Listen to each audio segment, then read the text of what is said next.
Welcome to my YouTube channel. ഞാൻ ഇന്ന് 10 മണി ചെടിയെ കുറിച്ചാണ് പറയുന്നത്. 10 മണി ചെടി, എൻ്റെ ഇതാണ് 10 മണി ചെടി. ഇത് വളരെ വെയിലുള്ള സ്ഥലത്താണ് നടുന്നത്. ഇതൊക്കെയാണ് 10 മണി ചെടി. 10 മണി ചെടിയാണിത്. വണ്ടുകൾ വന്ന് തേൻ കുടിക്കുന്ന ഇതിനെ നമ്മൾ മോസ് റോസ് എന്നാണ് പറയുന്നത്. മോസ് റോസ് എന്നാണ് അറിയപ്പെടുന്നത്. ഇത് വളരെ വെയിലുള്ള സ്ഥലങ്ങളിലാണ് കൂടുതൽ കാണപ്പെടുന്നത്.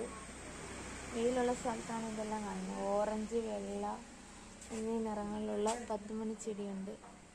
ഇതാണ് 10 മണി ചെടി. 10 മണി ചെടി മോസ് റോസ് എന്നറിയപ്പെടുന്നു. നല്ല വെയിലുള്ള സ്ഥലത്താണിത് നിൽക്കുന്നത്. വെയിലുള്ള സ്ഥലത്ത് വെച്ചു കൊടുത്താൽ നല്ല രീതിയിൽ ഇത് വളരും. ഇതിന് തേൻ കുടിക്കാൻ വണ്ടുകളും ബാക്കി തേനീച്ചകളും എല്ലാം വരും. ഒന്ന് ചെറുതായിട്ടൊന്ന് തണ്ട് പൊടിച്ച് കുത്തി കൊടുത്താൽ പെട്ടെന്ന് വളരുന്ന ഒരു ചെടിയാണ് 10 മണി ചെടി. മോസ് റോസ് എന്നറിയപ്പെടുന്നു. ഇതിന് റോസ്, വെള്ള, ഓറഞ്ച് തട്ടുകെട്ടായിട്ടുള്ളൊരു ചെടിയുണ്ട്. തട്ടുകെട്ടായിട്ടുള്ള പൂവുള്ള ഉണ്ട്. കാണിച്ചു തരാം.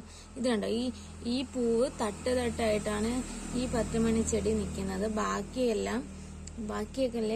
ഇത് റോസ് കളറ്. ഇതിനകത്ത് വണ്ട് ഇങ്ങനെ തേൻ കുടിക്കുകയാണ്. പിന്നീട് ഇത് വെള്ള 10 മണി ചെടിയാണ്. ഇത് 10 മണിയാകുമ്പോഴാണ് വിരിയുന്നത്. ഇത് ഓറഞ്ച് 10 മണി ചെടിയും മജന്ത കളറ് 10 മണി ചെടിയാണ്. ഓറഞ്ച് കളറാണ് ഇതിനുള്ളത്. പിന്നെ വേറെ ടൈപ്പ് ഇത് റോസ് മജന്ത കളറാണ്. തട്ടായിട്ടിരിക്കുന്നു.